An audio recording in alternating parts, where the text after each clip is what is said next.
Hello, welcome everyone to the speaker portion, the panelists of our International Education Symposium today. We are going to have 5 speakers, and if they could come up on stage now, that would be great. And what we're going to be doing is giving them 5 minutes or so apiece, a few questions, and then we'll move on to the next speaker. And then at the end, just hold your burning questions for any of the speakers, okay? For the very end. And what we'll do, let's see.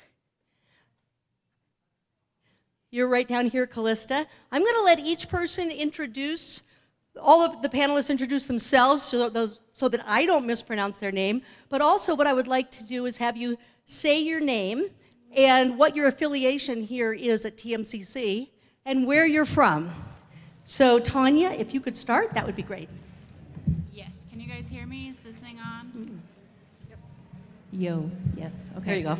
My name is Tanya Hays. I teach economics, and I am from Sweden, aka Sverige.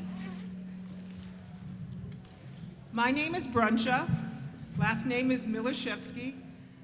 I'm originally from Massachusetts, but I have lived in a variety of places, and if you're wondering about the attire, no, I'm not Muslim, but I lived for 11 years in the Gulf, in Abu Dhabi, and worked all across the Gulf, and I'll tell you more about that. Here at TMCC, I'm the program director for EPIC, which is at Meadowwood, which is non-credit courses.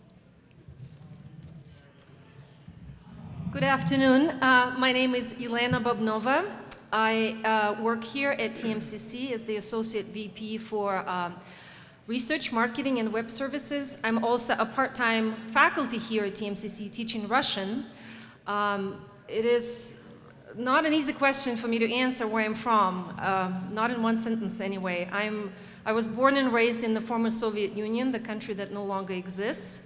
But more specifically, I am from Kazakhstan, which is one of the Central Asian republics of the former Soviet Union. I'm very happy to be here. Thank you. Hello, everybody. My name is Seven Wenling. I was born and raised here in Reno, Nevada, and I am currently a student working for my business associate's degree. Hi, everyone. My name is Kostas, and I am an international student from Malaysia.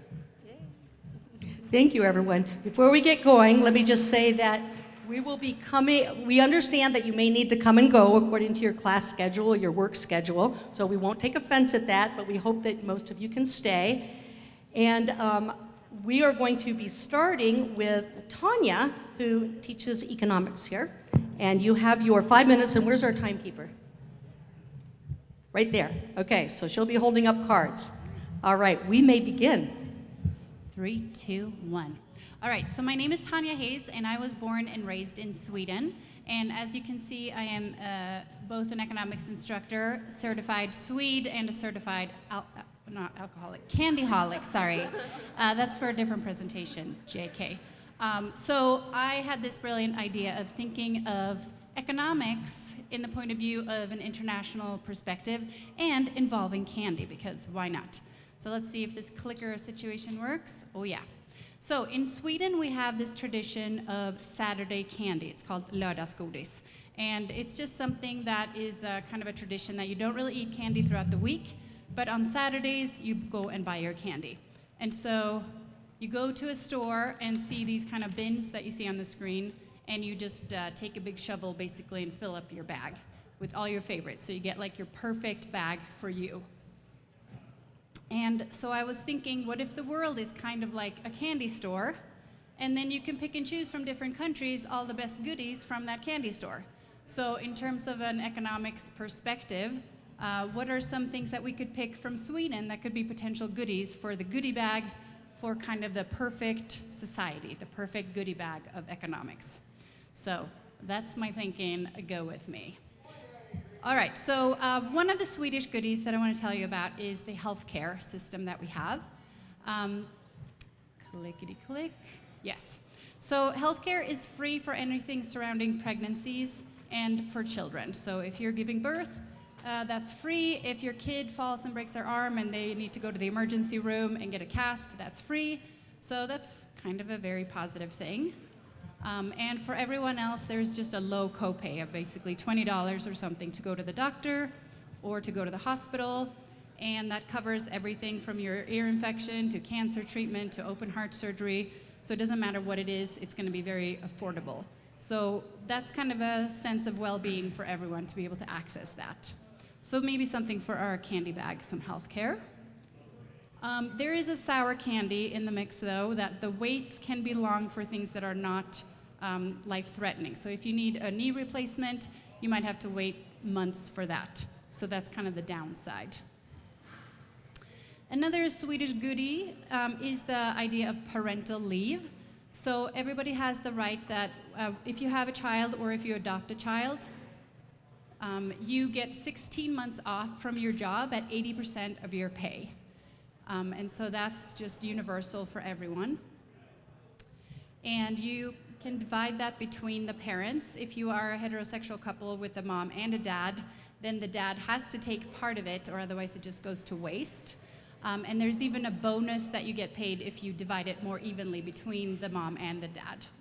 And so the extra sweet candy there is that that kind of helps with the gender equality, both at home and at work, because if the dad also stays home with the kids and does the dishes and all the, that stuff, not just women, then men and women are more equal in the home. And the same at work. Women can stay home with their kids, men will stay home with their kids, so you don't really have the same kind of issue that women get kind of held back in the workplace. All right, then kind of just thinking, the lifespan of like giving birth, staying home with the kids. Then there's this affordable childcare or preschool that's available. And that is available for all kids once that parental leave ends. Then there's these preschools that exist. And you pay a very small percentage of your income. So again, it's going to be affordable to anyone, because if you don't make that much money, it's not going to cost that much. And they get free food in there as well. We also have a universal paid sick leave. So a lot of things that here would be considered benefits from certain jobs, it's just kind of available to everyone, no matter what kind of job you have, whether you work at McDonald's or you work at a university, whatever it is, we have these benefits. So there's the paid sick leave. So that's both for yourself and for your children. Or if you have another sick relative that you need to stay home with, maybe an elderly person who can't be alone or something, then you can get paid to stay home with them. There's a little bit of a salty candy in there, which is that the first day that you stay home sick for yourself is unpaid, because I think there was a tendency for people to just call in sick randomly and getting paid for it. So now it's like, okay, if you're really sick and you have to stay home, the first day is unpaid, but then you can get paid after that. But for your kids, you get paid on the first day as well. And then for anyone who goes to school, there are free school lunches. And so there's a proper hot meal for every kid. And by proper, I mean that it's not just like your microwave pizza in some plastic, but it's actually served up on a plate, some meat and potatoes, or maybe spaghetti with meat sauce, or fish with mashed potatoes. Like a real meal for everyone every day that they go to school. And that goes all the way through high school. And so as someone who has been parenting here in the US, I really try to remind my friends in Sweden that they are lucky they don't have to make lunches for their kids every day, right? So that's kind of the bonus candy there. All right, and then here's the one that might be interesting to everyone here, free college. So going to college is free in Sweden. I know the follow-up question is it free if I move there right now? And I don't know. So I just put, it's free for all Swedes. I'm not sure how long you have to live there in order to get it. We can look into it if you want. But basically that means that anyone who wants to go to college can do so. You just have to make sure you have the grades to get in, and then you don't have to worry about actually paying any tuition or anything. And in fact, you get a monthly stipend of $330 currently, just for going to college. So that helps with some of the expenses, books, other things too. And then there are also government loans that are quite affordable that are available, so that people take out loans for living expenses, and you can really focus on your studies, whereas here a lot of people work full-time while they're trying to go to school. So it's kind of a different viewpoint of being able to really focus on college. So then Wait, a slide disappeared. Okay. So, in terms of how do we pay for this? So there are obviously higher taxes in Sweden if we're going to pay for all this, right? So that's the other side of the coin. So income tax starts at 30% for like regular people, you know, teachers, nurses, economists. And then if you're a doctor or a lawyer, you make more money, then that extra part that you're making above, you pay 50% income tax on that. So that's a lot. But on the other hand, you get all that other stuff for it. Also, sales tax is much higher, 25% sales tax, which can be good or bad in a sense. You know, you might have less consumerism, less environmental destruction from buying a bunch of junk because the sales tax is higher. But that's one of the ways that it's getting paid for. There are also more taxes on employers. So that's kind of where it's coming from. So just the question then just becomes, is it worth it, all these taxes versus everything that you get from that? So if we're thinking about our candy bag of what kind of an economic society we want to have, you just got to choose wisely to get your perfect candy bag. And there was supposed to be a picture. Oh yeah, there it is. There's your full up Saturday candy bag of economic goodies.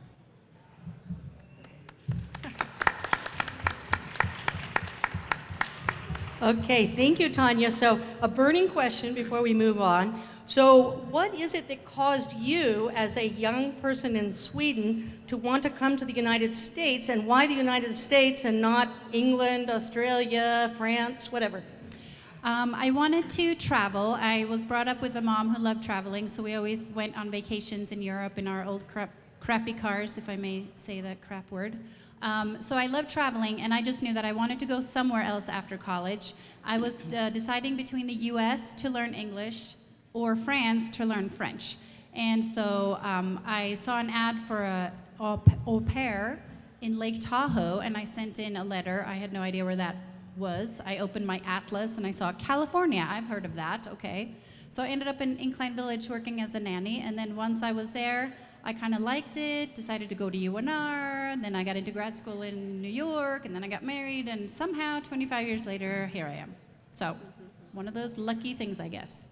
Okay, thank you so much. And one thing I wanted to ask very quickly, speakers like to know a little bit about their audience, and just by a very quick show of hands, how many of you were actually from other countries, were born in other countries? Just raise your hands.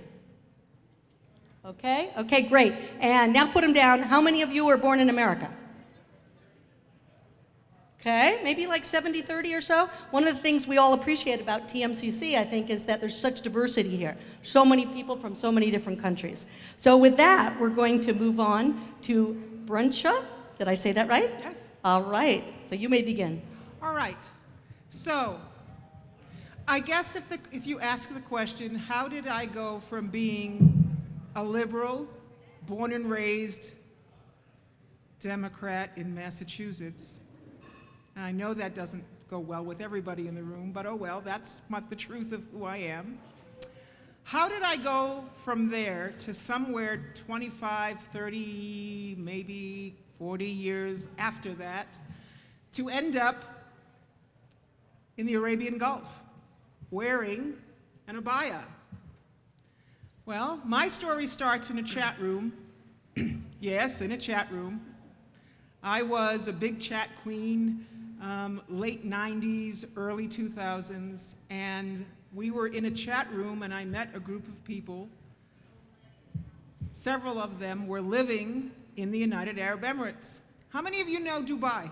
Raise your hands. How many of you would like to see Dubai? Yeah, Dubai is a pretty incredible place. Well, everybody who is not familiar with that part of the world often thinks that Dubai is the capital of the United Arab Emirates. It is not. Abu Dhabi is the capital of the United Arab Emirates, and that's where I lived. So, in the chat room, someone said to me, you know, you'd really like the UAE. And I said, are you nuts? Born and raised liberal, gonna live in the Gulf? I don't think so. And so he started sending me photos and information and links about the UAE and about its education system. And I realized that it has what is tantamount to a community college system that is known as the Higher Colleges of Technology. And they also have universities, and they had founded, the founder of the country, Sheikh Zayed, may Allah rest his soul, decided to start a school for women that later became co-ed, and I applied for a position at Zayed University sort of on a whim. I mean, I was living in Austin, Texas, working at Austin Community College. What was the odds that a school halfway around the world was going to hire me to be the assistant director for the Center for Business Excellence? How was that going to happen? Well, it did happen. How that happened, though, is partly serendipity, partly a concerted effort. Once I was interested in the UAE, I decided that, because I have had a wanderlust all my life, that I needed to go and see the country. Well, when I applied for a job, one of my best friends, I called her up and I said, you know, they're looking for an HR supervisor at Zayed University. And she said to me, in no uncertain terms, look, and she used an expletive, I'm not going to the Middle East with you. It's not happening. But I know my friend very well, and I know how competitive she is. So she went and looked at the job, and she said, okay, I applied. Make a long story short, 3 days later, they called her for an interview. 5 days later, they made her a job offer. She was going to Dubai, and I didn't get a job offer from anybody. So she flew off in 2000 to the UAE, and I was supposed to come see her in October of 2001.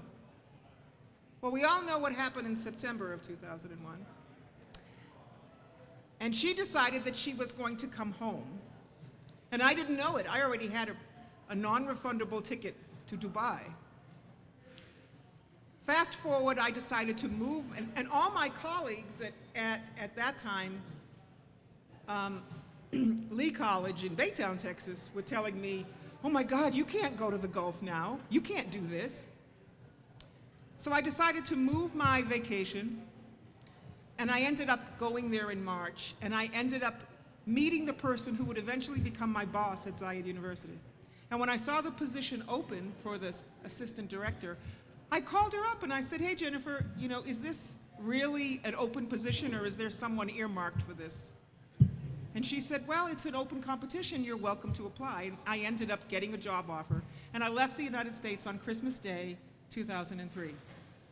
And I lived in the UAE until January 26th, 2015. Now, you don't have to, as a woman, you don't have to wear this in the UAE.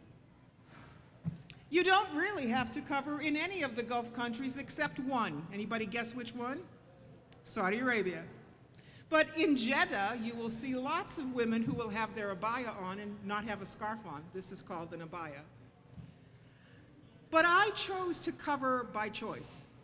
And I chose to do it because I wanted to immerse myself in the culture, and because I wanted to have not the usual expat experience. The local natives ended up giving me an Arabic name of Sakina, which means she who has the serenity brought by the presence of God. And I got to go to a lot of homes, and I got to be involved in a lot of different things that a lot of expats have never seen. I left the university after a 3-year contract and became an independent consultant doing training and development and assessment centers because my degrees are in psychology. And I worked in all 6 Gulf countries. The reason I wanted to be part of this today was to say that there are a lot of misconceptions in the United States about the Gulf. You might be surprised to know that the UAE military has female fighter pilots, and I knew some of those girls who became fighter pilots when I was working at Zayed University. And so it is not the kind of place where women are super oppressed. Is there some of that? Absolutely. But it's also, women are oppressed here as well. So some of the things that people said to me when I came back is, aren't you glad you're back home where it's safe? Well, the UAE has probably been the most safest country I've ever been in. So, Don't be afraid to think about traveling to Dubai or Abu Dhabi or Qatar or Bahrain or Muscat, Oman. You can leave Saudi out of the picture, even though now you can have visits there. It's a remarkable place. It was 11 years of my life that I cherish, and if you have any questions for me, I'll be glad to entertain them. Thank you, Bruncha. What I wanted to say very quickly is there's still some coffee left over there. It's from Starbucks, and if you happen to live in Lemon Valley, then when you go into that particular Starbucks, tell them thank you from TMCC that they donated coffee to us. I just wanted to give a little plug for that. So, Elena, we would like to hear from you next, and we will be, again, save questions for the end, because we'll have a few minutes at the end for our panel. All right, thank you. Wow, that's a difficult story to follow. It's quite amazing, Bruncha, so I didn't know anything about that, your experience. I, too, wanted to be a part of this panel to kind of convey a very simple, no-brainer idea, I'm sure, for many of you, but maybe through the lenses of a personal experience, that I firmly believe that if every single person traveled abroad, spent a little bit of time living in another culture, we would have lived in an entirely different world, completely different, and it would have been a much, much better world, I'm absolutely convinced. And so I'll spend a few minutes sharing with you a little bit of my personal experience about my personal life, and hopefully that will serve as a demonstration of that idea. And can I have my presentation up, please, Ignacio?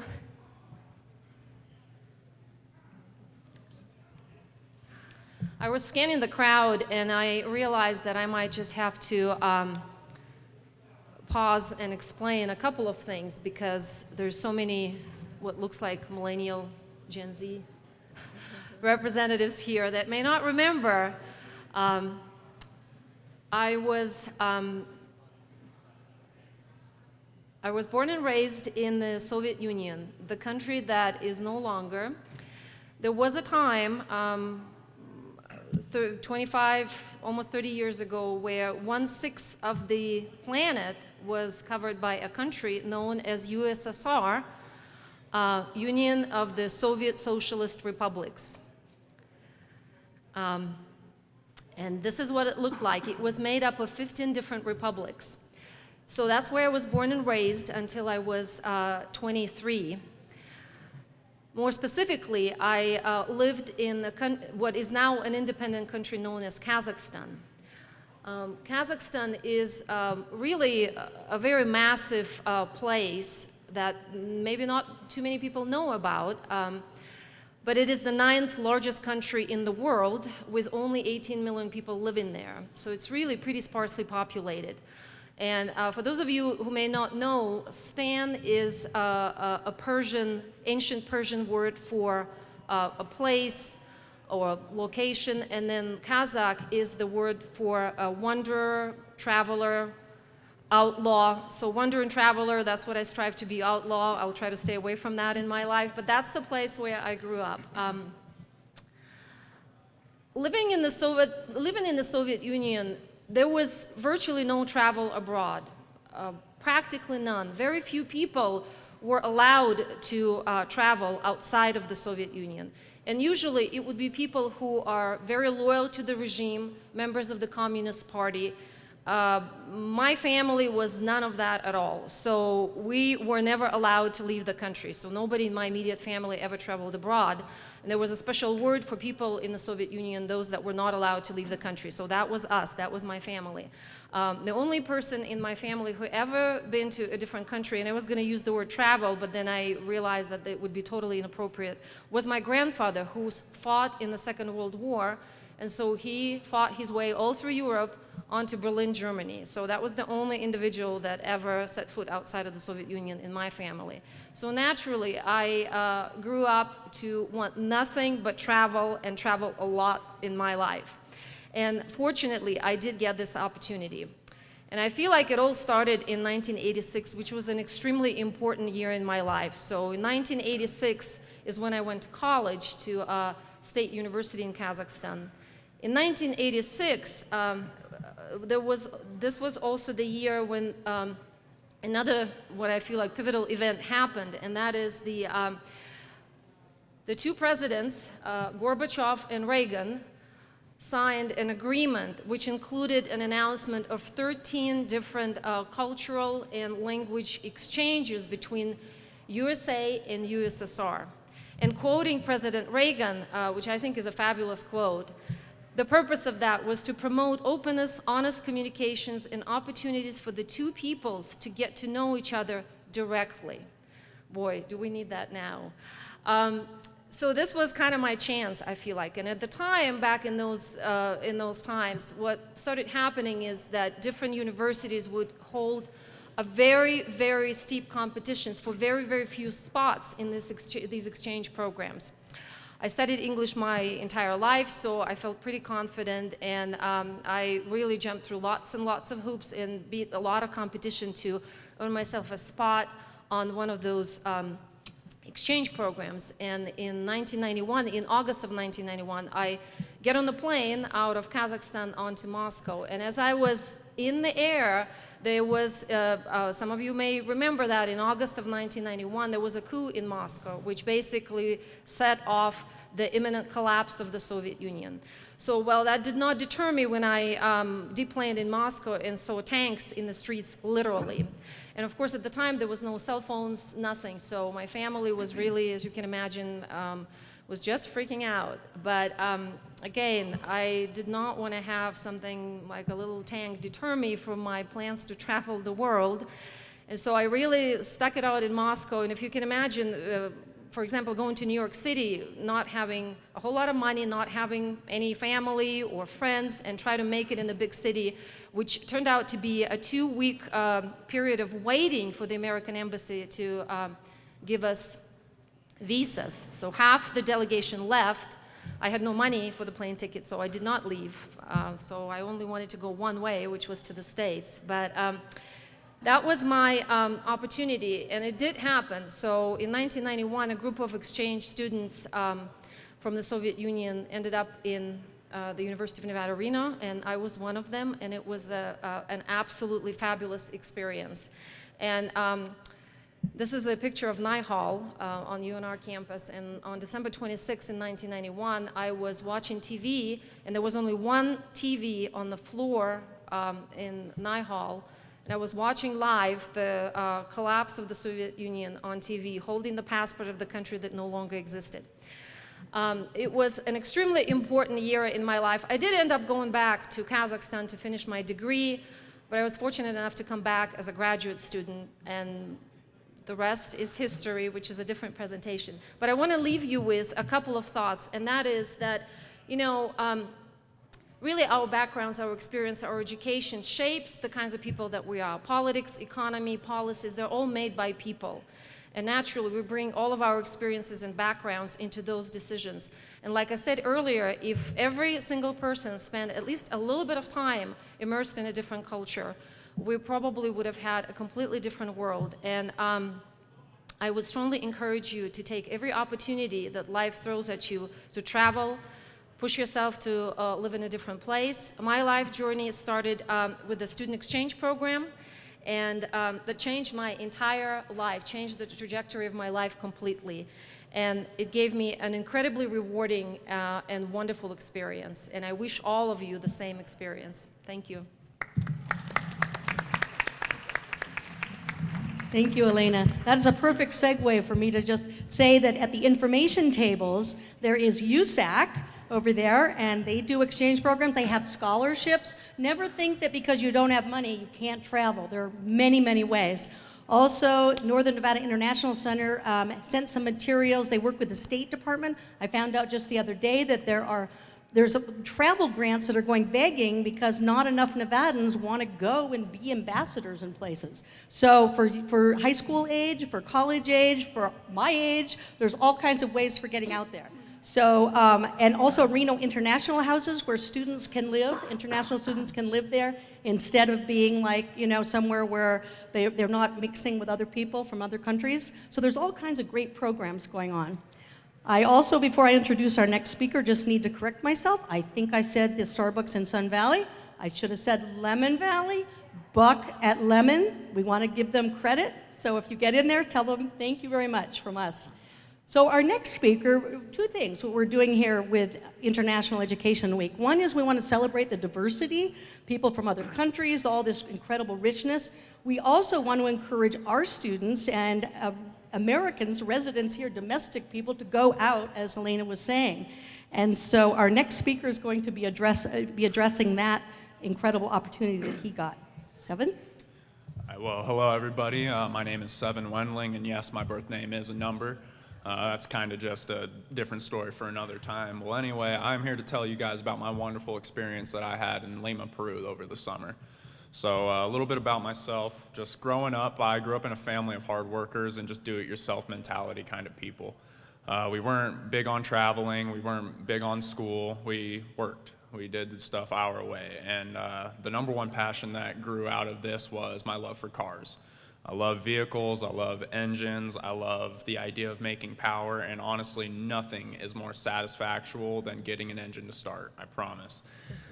So with that being said, I decided to take my sort of passion and look for schooling for it. Traditional high school and traditional school period just wasn't really my speed. And so through that and through my research, I found the Academy for Career Education, or ACE. ACE is basically just a tiny high school that's partnered with TMCC, and through this program I got to take an automotive and diesel course, of which I graduated high school with 37 credits and a certificate of achievement in diesel power and technology. And through this I just got to discover basically what I liked and what I didn't like about it. And so one day towards the end of my senior year, one of the higher up instructors of the college decided to come into our class and give us, just kind of broke down a little presentation about this once in a lifetime opportunity, all expenses paid, 3-week program in Lima, Peru for automotive and diesel students. And I didn't think much of it. I didn't really care. Everyone in my class, it was a requirement to be 18. I was one of only like 3 or 4 kids in my course that was 18. And it just didn't really cross my mind. But after, speaking with my family, being people that I've never gotten to travel or anything like that, they all encouraged me to do it. And I decided to take the opportunity and apply. And sure enough, I got in. Throughout the trip, we just kind of, over the first couple of months, we just kind of met a few times with the people I'd be going with, the people who were setting up the trip. Special thank you to everyone who did that, especially. And it was an all-around incredible trip. I knew I was in a completely different environment the second I stepped out of the airport. I had never been out of the country. I had very little travel experience, period, besides hopping in a car and driving to one state over or something like that. So this was completely out of my comfort zone, and it was awesome. So it wasn't about, as we drove home drove to our airport from the from the airport to the hotel, we got to this weird, massive 45-degree angle cobblestone road. And as we were traveling up this road, I was just listening, and keep in mind, we're in a car full of automotive students, and we're just listening to what this road is doing to the underside of this vehicle. And it was at that very moment that we realized why TMCC just sent 5 grease monkeys to Peru. And I loved it. So we got settled in, we did our thing, and so as we traveled to our first day of school, we kind of drove through some honestly not too fantastic neighborhoods. We got to see a lot. The traffic was insanity. Never seen anything like that for sure. And just getting to travel through these awkward-ish neighborhoods. But as we approach, we see this weird compound, this big old looking compound with these 2 gigantic construction buildings going on. And across these buildings it says Sonati. Sonati was the university that we got to attend and do all of our program with. What we learned at Sonati, we got to take a diesel injection course, an automotive electrical, and automotive diesel engines, and an Industry 4.0, which is kind of like the Tesla robotics and such like that. It was super interesting, and it was all around incredible. And so throughout our entire experience at the school, we were assigned a translator. And our translator was a fantastic lady. She was very kind, generous. Everybody in Peru is kind and generous. But unfortunately for us, her third language was English. And so while going through these courses, we were learning very advanced stuff. We definitely weren't learning any old, run-of-the-mill here's a wrench, here's that. We were learning very complicated terms, and unfortunately, she didn't understand most of these. So we'd be sitting in class and listening to our instructors give us this massive lecture on, you know, anything and everything. They'd ramble off a solid 45-second speech, and she'd say like 5 or 6 words. And, and we're all, you know, we're just kind of sitting there looking at each other trying to figure out what she said, but it was kind of empowering because that was the only moment at my whole experience that I really knew that, you know, I actually kind of knew something. Because, you know, technical terms in Spanish kind of translate roughly to English. They just have Latin roots. And so that being said, just kind of not understanding the Spanish is what made this trip for me. I have no concept of Spanish. I have no, you know, real background in it. I've never taken a Spanish class in my life. So walking through the streets and getting to experience everything that was around me was brand new. You know, as you walk down the streets here or walk through campus, you can hear side conversations going on around you, and you can understand them. You can pick up words, and you can kind of gather stuff. Here, I felt helpless because I did not understand a single thing. But that really, really intrigued me because I knew that I could figure out how to learn what these people were saying, and I could figure out how to, you know, communicate with them, and I did over a while. So just kind of, you know, getting to experience everything we did and walking through the streets and, you know, living a life that we were not familiar with did everything for us.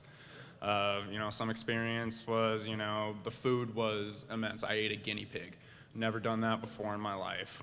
You know, sports in America, we appreciate abundance. We like all kinds of sports. We love, you know, football, basketball, baseball, soccer. In Peru, it's soccer.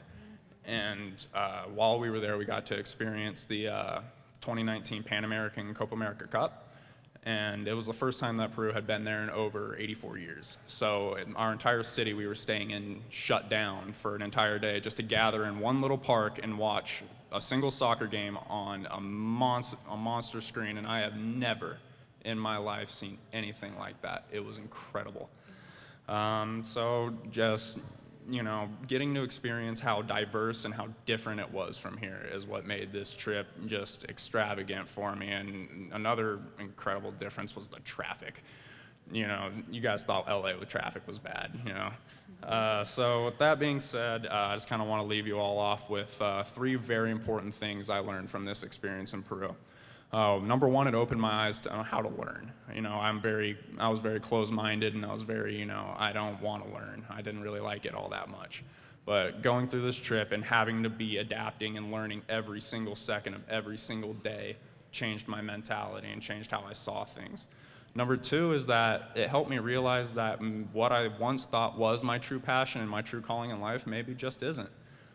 Automotive, I love it to death, but I love it as a hobby. You know, I got to see how I wanted to see how the profession works, and we got to through this trip. We got to see how the profession works, how, you know, the mechanics operate, how everything goes, and, you know, it wasn't really intriguing to me. But the number one thing that I gathered from this trip is that I love to travel, and I want to do that for the absolute rest of my life. And with that being said, I'd like to thank you all. I'd like to thank TMCC for putting this on, and I hope you all have a wonderful day.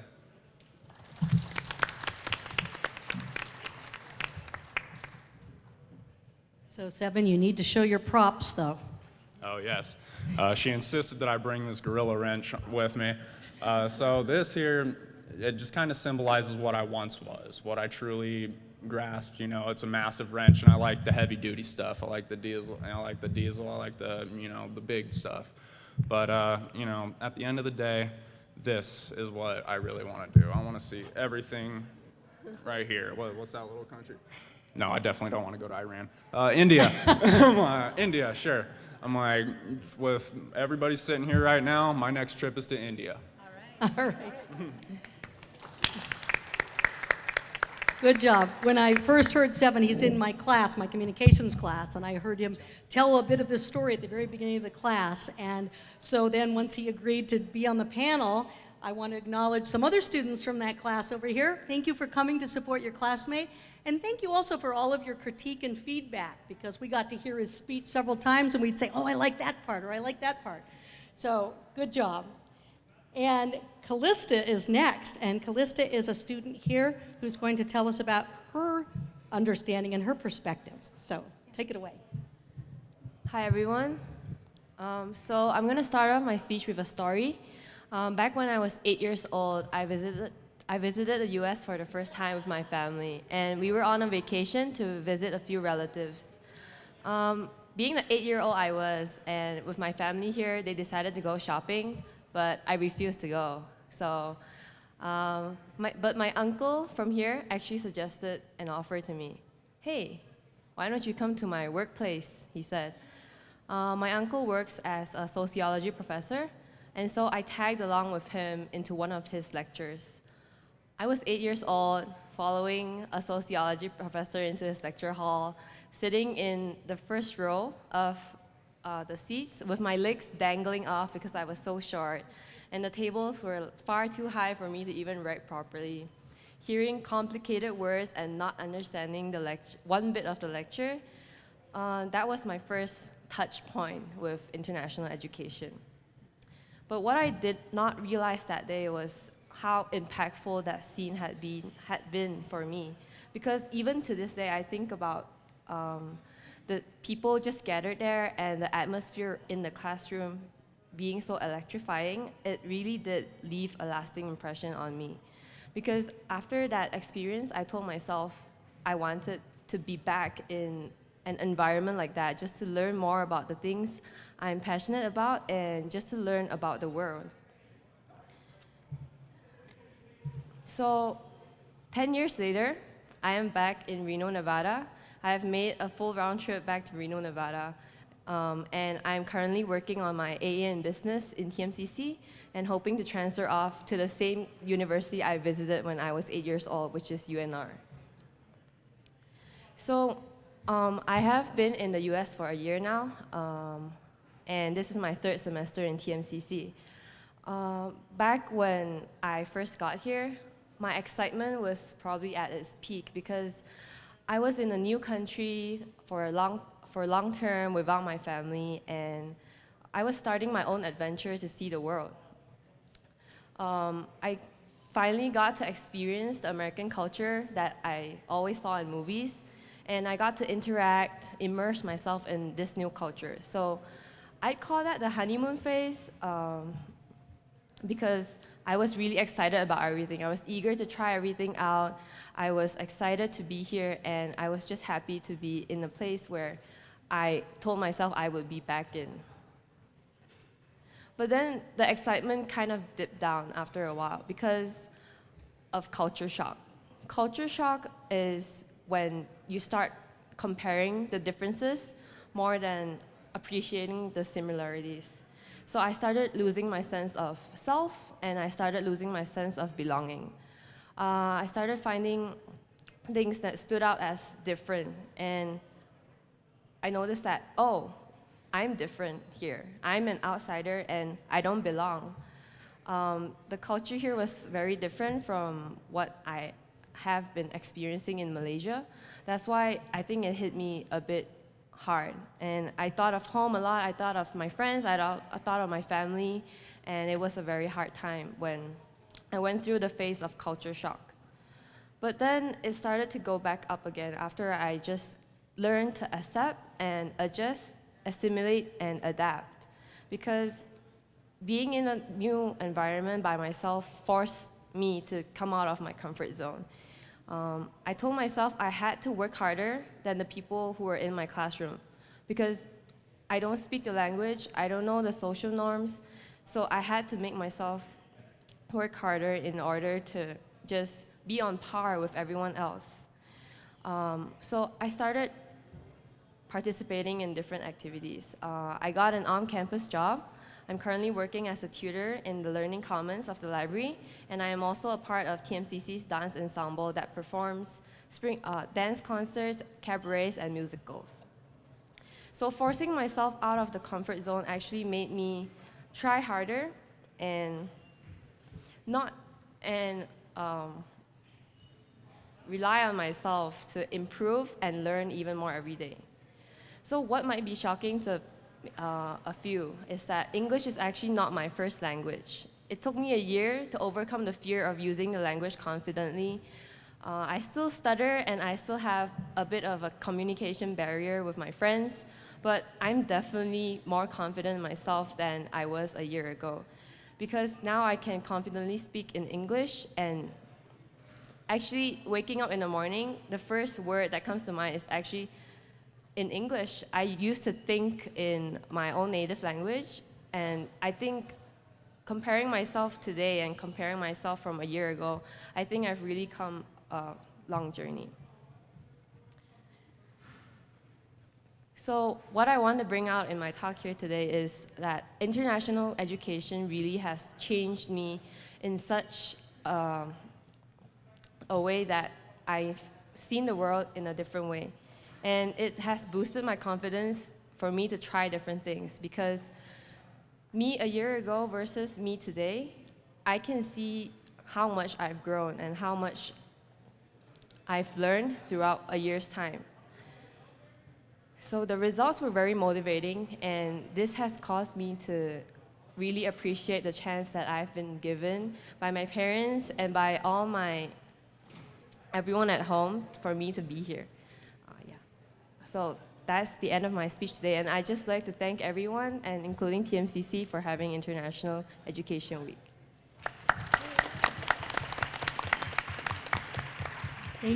Thank you, Callista. That was great. So now we have time for some audience questions. Does anyone have a question? And I could just hand you the mic. I always love to hear the questions too. Does anyone have anything burning for anyone here on the panel? Okay, well I do. So one of the things that makes our International Education Week really special is that it is a State Department, not funded, there's no money for it, but a program across the United States, and the idea is to promote global understanding. But as a committee, we started thinking, well, wait a minute, what is it? And after we heard George this summer, when he came here to be a speaker for the science program, we thought, what is it we really want? And we thought, we want to up the ante for ourselves. It's not just about global understanding, it's about global empathy. And if we can really care about people around the globe, maybe we would stop all this crazy war and actually have a really productive, positive world. And Elena, I think along the lines of what you're saying, if everyone traveled and had friends in other places, they wouldn't be dropping bombs on them. So what I wanted to know was, what one takeaway do each of you have maybe for being somewhere else in terms of upping that global empathy? How did you sense that maybe you shifted from your experiences?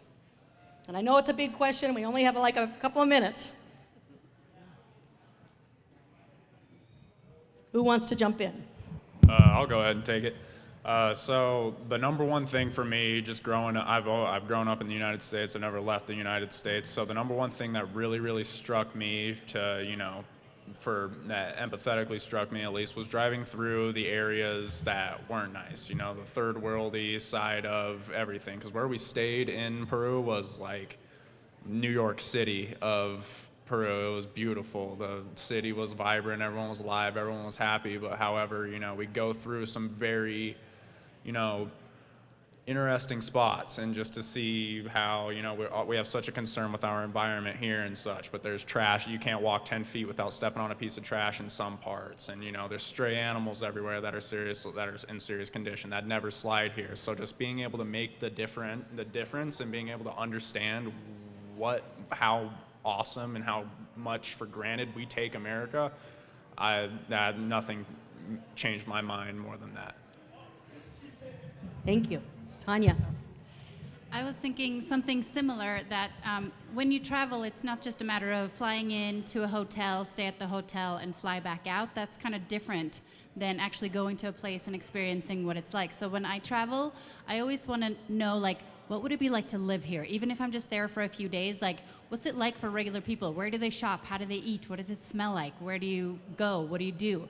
So I think that for anyone who wants to travel, a really great way to do it is to get to know people from other countries. We have a lot of people from different countries here, and then you go stay with them.